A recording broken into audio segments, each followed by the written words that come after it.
ये बात तो हम सब जानते हैं कि एल्बर्ट आइंस्टाइन हिस्ट्री का सबसे बड़ा जीनियस था। इतना जीनियस कि वो अकेला ही हजारों साइंटिस्ट से ज्यादा दिमाग लड़ा सकता था।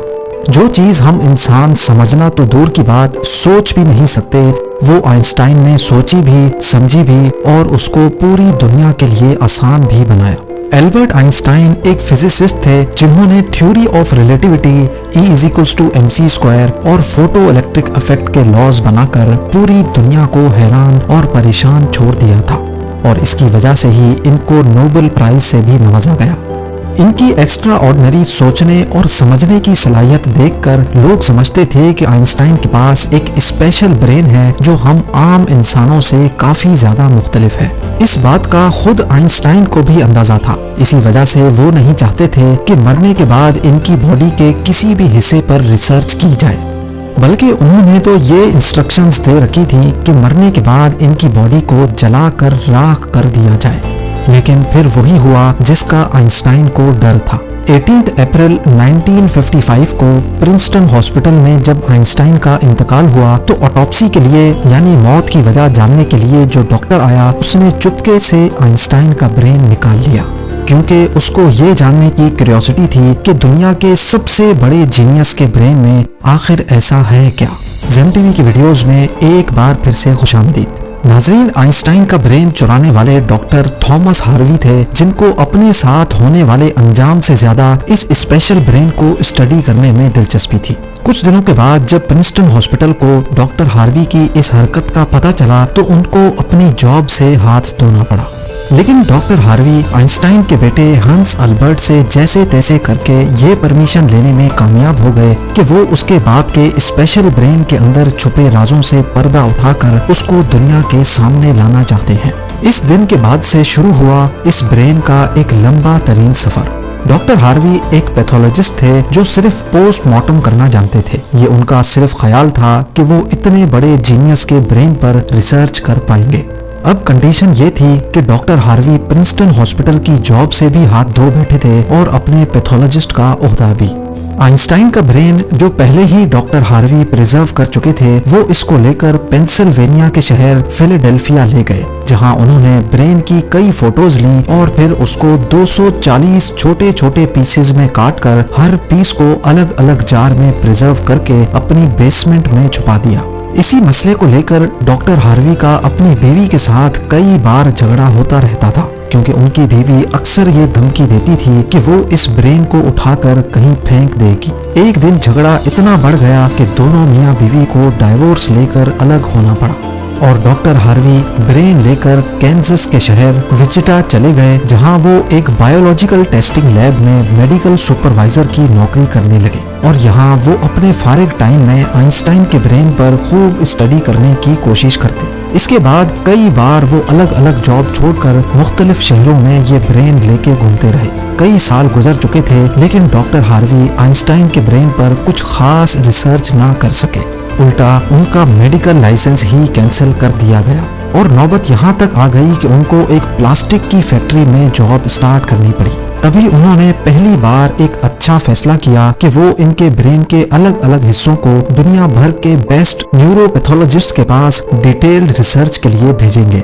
लिहाजा उन्होंने ऐसा ही किया। 1955 में ब्रेन चोरी होने के 30 सालों के बाद यानी 1985 में पहली बार आइंस्टाइन के ब्रेन पर एक स्टडी पब्लिश की गई। इसके बाद अगले 28 सालों तक इस जीनियस ब्रेन पर दुनिया भर के न्यूरोपैथोलॉजिस्ट ने कई स्टडीज पब्लिश की, जिनमें बताया गया कि आइंस्टाइन का ब्रेन आम इंसान के ब्रेन से काफी डिफरेंट था। सबसे बड़ा डिफरेंस ब्रेन के कॉर्पस कैलोसम नामी हिस्से में पाया गया।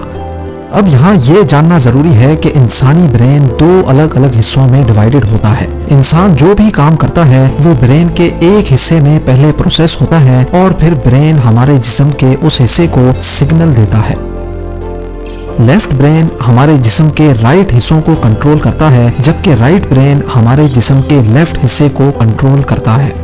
इसके अलावा 90% इंसानों का लेफ्ट ब्रेन बोलने, समझने, मैथमेटिकल कैलकुलेशंस और राइटिंग यानी लिखने के दौरान काम करता है, जबकि राइट ब्रेन के पास क्रिएटिविटी, शेप्स को पहचानने, आर्ट और म्यूजिकल स्किल्स की जिम्मेदारी होती है।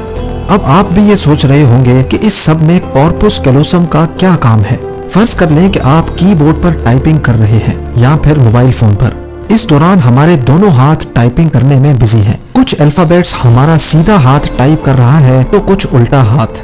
टाइपिंग के दौरान आपके लेफ्ट हैंड से एक मिस्टेक हुई तो आपने फौरन अपना राइट हैंड इस्तेमाल करके उस मिस्टेक को इरेज किया।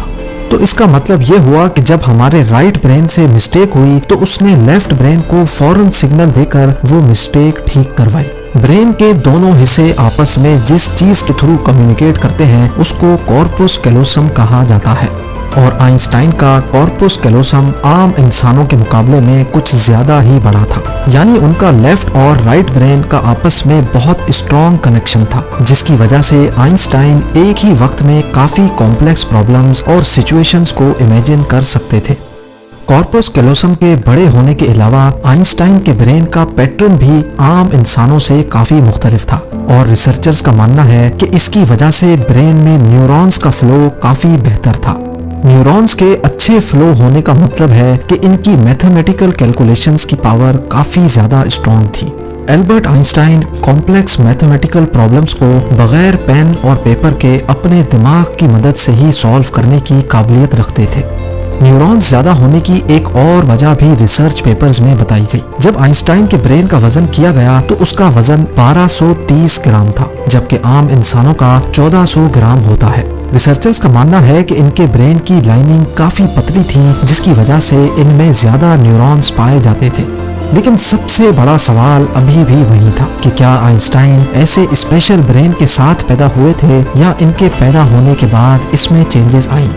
जांच के बाद मालूम पड़ा कि एल्बर्ट आइंस्टाइन जब पैदा हुए थे तो वो पूरे 5 सालों तक बोल नहीं सकते थे, जबकि दूसरे बच्चे 2 या 3 साल की उम्र में बोलना शुरू कर देते हैं। जब उन्होंने बोलना शुरू भी किया तब भी वो ज्यादा बोलना पसंद नहीं करते थे, बल्कि हमेशा अपनी सोचों में ही गुम रहते थे। उनके पास चीजों को मेमोराइज करने की पावर काफी कम थी, यहाँ तक कि उनको सिंपल मैथ्स के टेबल भी याद करने में मुश्किल होती थी। वो मैथ्स और नंबर्स को लॉजिकल तरीकों से प्रोसेस करने के मास्टर थे, ना कि उनको रट्टा लगाकर याद करने के। स्कूल लाइफ में बाकी हर सब्जेक्ट में आइंस्टाइन फेल होते थे, सिर्फ मैथ्स और साइंस वो वाहिद सब्जेक्ट्स थे जिसमें आइंस्टाइन के नंबर्स सबसे ज्यादा आते थे। जब एल्बर्ट आइंस्टाइन 12 साल के थे तब एक फैमिली टीचर अपनी ज्योमेट्री की बुक इनके पास भूल गए। हैरत अंगेज तौर पे सिर्फ एक ही दिन में आइंस्टाइन वो पूरी बुक पढ़कर अपने ज्योमेट्री के कॉन्सेप्ट्स क्लियर कर बैठे। ना सिर्फ इतना, बल्कि सिर्फ 14 साल की उम्र में ही वो इंटीग्रल और डिफरेंशियल कैलकुलस के मास्टर बन चुके थे। मैथ्स और साइंस में इनकी इतनी स्ट्रॉन्ग ग्रिप थी कि जब वो क्लासरूम में कोई सवाल पूछने के लिए हाथ खड़ा करते थे तो प्रोफेसर्स घबराने लगते थे, क्योंकि आइंस्टाइन के अक्सर सवाल टीचर्स के भी ऊपर से गुजर जाते थे। छोटी सी उम्र में ही वो इस यूनिवर्स के लॉज को एक छोटी सी इक्वेशन में बंद करना चाहते थे और यही उन्होंने अपनी जिंदगी का मकसद बना लिया था। 26 साल की उम्र में आइंस्टाइन ने 4 रिसर्च पेपर्स पब्लिश करके पूरी दुनिया को हैरान कर डाला और इसी वजह से उनको पीएचडी की डिग्री और ह्यूमैनिटी के लिए आला किरदार अदा करने की सूरत में नोबेल प्राइज से भी नवाजा गया। इसका अंदाजा आप सिर्फ इस बात से लगा लें कि आज भी आइंस्टाइन की उन थीसिस के बिना साइंस बिल्कुल अधूरी है। कई डॉक्टर्स और साइंटिस्ट ने ये नतीजा निकाला कि आइंस्टाइन का ब्रेन उनके पैदा होने के बाद स्पेशल बना था, जिसकी सबसे बड़ी वजह यह थी कि जब उनको अपने सवालों का कोई जवाब नहीं मिलता था तो वो खुद अपने दिमाग की मदद से जवाब तलाश किया करते थे। छोटी उम्र में ही ऐसा करने से इनका ब्रेन उसी हिसाब से डेवलप होता गया। आज भी आइंस्टाइन का ये एक्स्ट्रा ऑर्डिनरी ब्रेन अमेरिका में वाक़े द माटर म्यूजियम में मौजूद है, जिसको बड़ी हिफाजत से माइक्रोस्कोपिक फिल्म्स में प्रिजर्व करके रखा गया है। उम्मीद है ज़ेम टीवी की ये वीडियो भी आप लोग भरपूर लाइक और शेयर करेंगे। आप लोगों के प्यार भरे कमेंट्स का बेहद शुक्रिया। मिलते हैं अगली शानदार वीडियो में।